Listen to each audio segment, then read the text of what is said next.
Mauro tamén saiu aquela tarde para recoller plantas.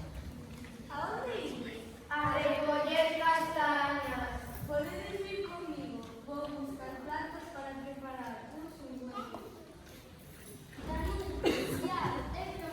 Marcharon acompañados por Juan, de Estela, eso tiene para poder para hacer las castañas. Non pudieron ser así. Un exército de romanos observaba solamente los habitantes de la nórdula. Ya había un día que rondaban por aquelas terras, e aquel rastro era como ollo de tecidos.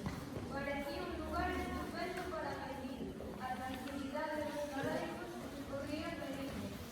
Os soldados romanos sempre estaban moi ben organizados, e cando se propoñían ocupar un puesto, casi sempre o conseguían.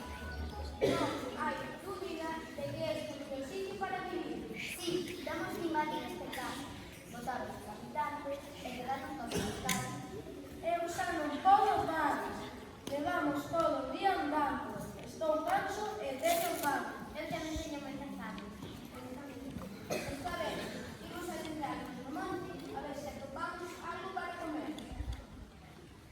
Xa preto do solpor, regresaron o Castro, o Guai, a Universidade a druida viña moi contenta, recoller menta de león, menta de león, cureira, namorada, sanador, Manu, león, bases, creo que construir.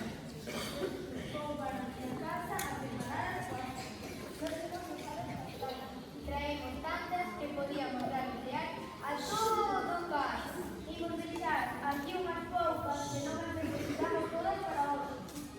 En pouco tempo, as castañas estiveron asadas e aquele receito tan saboroso chegou ao nariz dos famintos guerreiros romanos.